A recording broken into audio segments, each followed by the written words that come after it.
Efemérides de hoy, miércoles 30 de mayo. Vamos a 1431, porque pues Francia tal vez tiene Francia, primero que nada, es el único país que se reconoce como un país en femenino.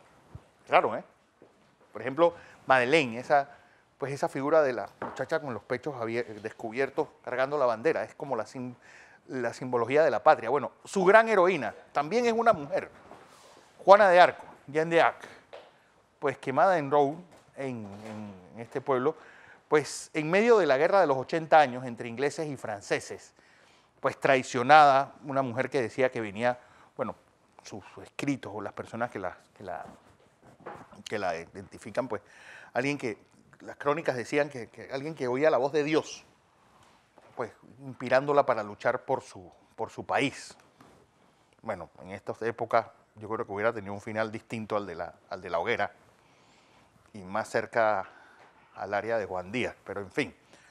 Bueno, Juana de Arco, símbolo tal vez de la heroicidad y de la agresividad de la mujer gala en situaciones difíciles.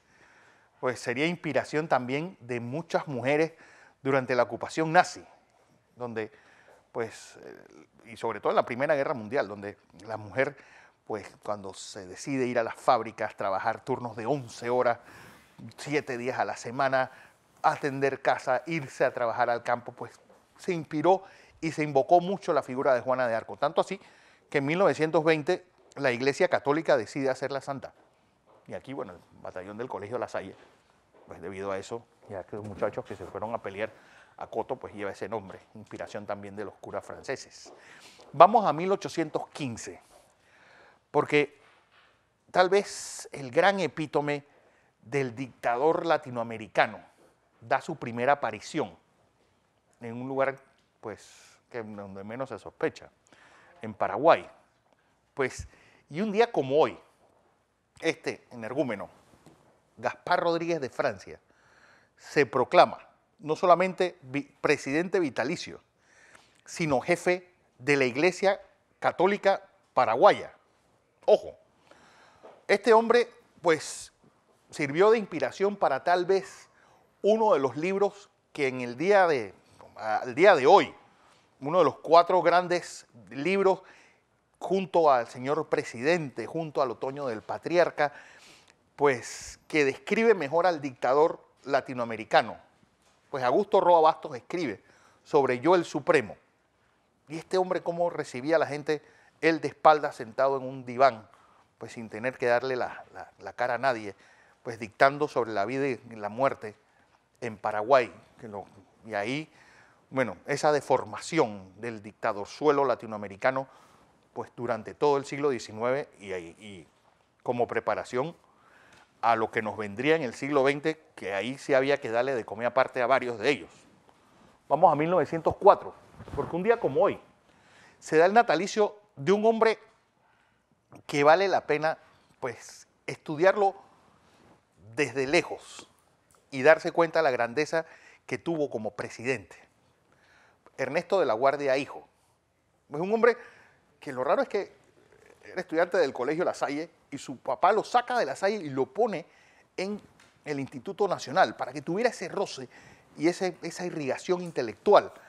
Pues un presidente que tal vez es el gran modernizador del Estado panameño, bueno, desgraciadamente también viviendo en una época en la cual los poderes económicos le hicieron la presidencia imposible, sobre todo, bueno, el grupo de los Arias Guardias, que hasta un par de invasiones financiaron, pero una época en que ponían bombas en las calles de la ciudad, exactamente pues demostrando que estos intereses económicos estaban por encima del bien común y de la presidencia de uno de los hombres más justos que ha llegado y con más visión de Estado que ha llegado a la presidencia.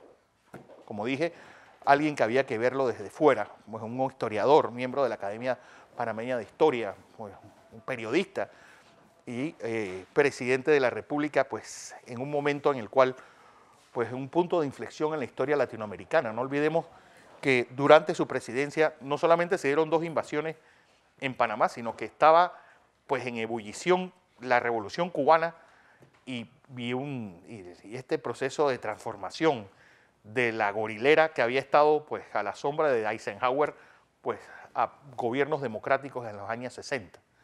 Vamos a 1941, porque un día como hoy, los paracaidistas nazis invaden Creta, una de las batallas más sangrientas de la Segunda Guerra Mundial, y fue tan sangrienta que los nazis no volvieron a utilizar una operación de paracaidismo durante el resto de la guerra. La única vez que volvieron a utilizar las fuerzas aerotransportadas fue para rescatar a Mussolini.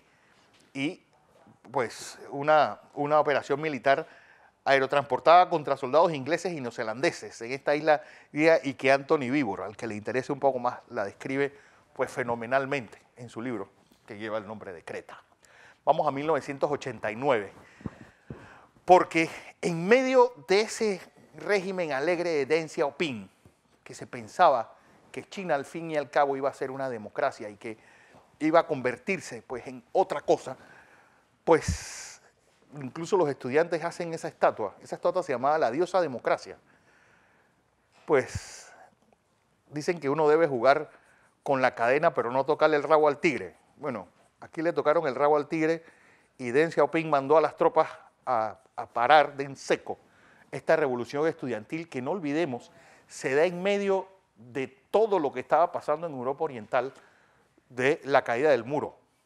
Pues, y yo creo que no hay una foto más evidente que esta. Y yo creo que ahí no solamente hay que felicitar, incluso lo han dicho los que han visto la foto, la valentía de esta muchacha, parada enfrente de 4 tanques, sino la prudencia del tanquista, que trató siempre de evitarla, en vez de pasarle el tanque por encima.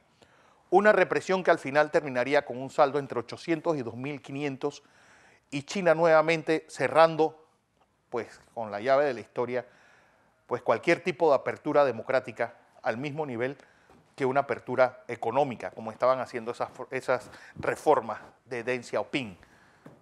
Pues así que hoy, viéndolo en la historia, pues quedaron claros que el capitalismo económico no tenía nada que ver con pues, la democracia occidental liberal. Cosas de la historia.